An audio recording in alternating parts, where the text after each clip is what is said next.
আমরা যদি কোনো বিচার না করে যাই, কোনো বিচার না করে আমরা যদি ইলেকশন যে আমরা মানুষের কাছে এবং নিজের কাছে জবাব দিচ্ছি, এটা কোনোভাবেই জুনের বেশি যাবে না। যে যে কথাই বলুক না কেন, এটা প্রধান উপদেষ্টার অঙ্গীকার পুরা জাতির প্রতি রিপিটেডলি উনি বলেছেন কোনো অবস্থাতেই জুন অতিক্রম করা যাবে।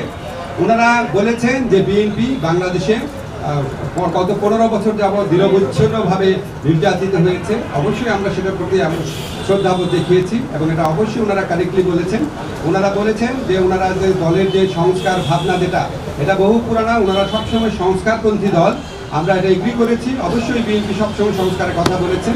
সবচেয়ে বড় কথা, বিএনপি আমাদের এই বিভিন্ন যে সংস্কারের জন্য গঠিত বিভিন্ন কমিশন আছে, বিশেষ করে ঐক্যমত্য কমিশনের যে প্রস্তাবাবলী আছে, সেটা ক্ষেত্রে বিএনপি অত্যন্ত পজিটিভ এবং ইতিবাচক একটা রেসপন্স দেখিয়েছে।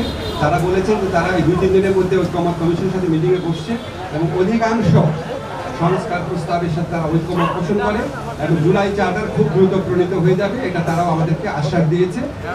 আমাদের কাছে মনে হচ্ছে বিএনপি সংস্কারের ব্যাপারে অত্যন্ত আন্তরিক। একটা ব্যাপার নিয়ে একটুখানি আপনার ভিন্ন মত হতে পারে, সেটা হচ্ছে ওনারা যেটা বলেছেন সত্যি, যে ওনারা বলেছেন যে ডিসেম্বরের মধ্যে ইলেকশন হলে ভালো হয় এবং আমরা এখানে বলেছি এবং ওনারা বলেছেন যে এরকম আমাদের কথাবার্তার মধ্যে কিছু অস্পষ্ট থাকে, কেউ কেউ আমাদের সরকারের কোনো কোনো উপদেষ্টা অন্যরকম কথা বলেন। আমরা একটা ক্যাটাগরিক্যালি বলেছি যে যেটাই বলুক না কেন, আমাদের প্রধান উপদেষ্টা জাতির উদ্দেশ্যে দেওয়া ভাষণে বারবার যেটা রিপিট করেছেন সেটাই দলের অবস্থান। সেখান থেকে অন্য কেউ যদি বেফাস কথা বা অন্যরকম নিজস্ব বিবেচনা কথা বলেন, সেটাতে তারা যেন বিভ্রান্ত না হন। আমাদের প্রধান উপদেষ্টা ডক্টর মোহাম্মদ ইউনূস উনি প্রথম থেকেই বলেছেন ডিসেম্বর থেকে জুন। আজকে আলোচনায় আমরা কয়েকটা বিষয় স্পষ্ট করেছি, সেটা আপনাদের বলি। একটা হচ্ছে ডিসেম্বর থেকে জুন মানে যে আমরা ইচ্ছা করে দেরি করে করে মে বা জুন মাসে ইলেকশন করবো, সেটা না। ডিসেম্বর থেকে জুন মানে হচ্ছে ডিসেম্বর থেকে জুনের মধ্যে যত তাড়াতাড়ি সম্ভব। যদি আমরা ডিসেম্বরে সম্ভব হয় ডিসেম্বরে, না হলে জানুয়ারিতে, এভাবে বুঝিয়েছি যে ডিসেম্বর থেকে জুন মানে যে আমরা ইচ্ছা করে একটু একটু বেশি ক্ষমতা ভোগ করার জন্য বা এমনি অকারণে আমরা 1 মাস 2 মাস বেশি ক্ষমতা থাকলাম, মোটেও সেটা না। ডিসেম্বরে থেকে জুনের মধ্যে যত তাড়াতাড়ি সম্ভব। এখন ওনারা একটু জানতে চেয়েছে যে সংস্কার যদি হয়ে যায় এত দেরি করার মানে কি আছে, এটা ব্যাখ্যা করে বুঝিয়েছি। জুলাই চার্টার প্রণীত হলেও যে প্রয়োজনীয় আইনগত ব্যবস্থা, নীতিগত ব্যবস্থা, সেগুলি গ্রহণ করতে মাঝে মাঝে সময় লাগে। যেমন একটা এক্সাম্পল দিয়ে বলেছি যে ডিজিটাল সুরক্ষা আইন, এটা আমরা 23 বার ড্রাফট করেছি বিভিন্ন অংশীজনের মতামত নেওয়ার জন্য এবং বেশ কয়েক মাস সময় লেগেছে।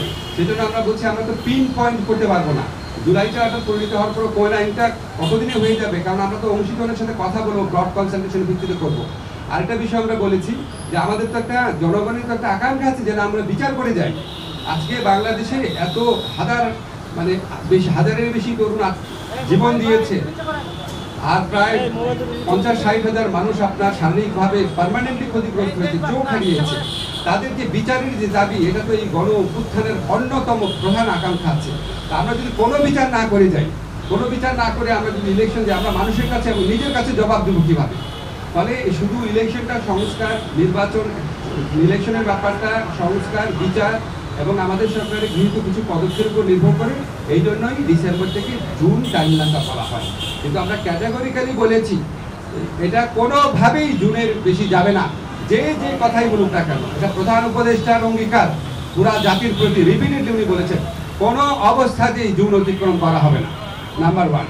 নাম্বার 2 হচ্ছে ডিসেম্বর থেকে জুন মানে হচ্ছে ডিসেম্বর থেকে জুন, বাট এর মধ্যে যত তাড়াতাড়ি সম্ভব অযথা কালক্ষেপণের বিন্দু মাত্র চেষ্টা আমাদের মধ্যে থাকবে না।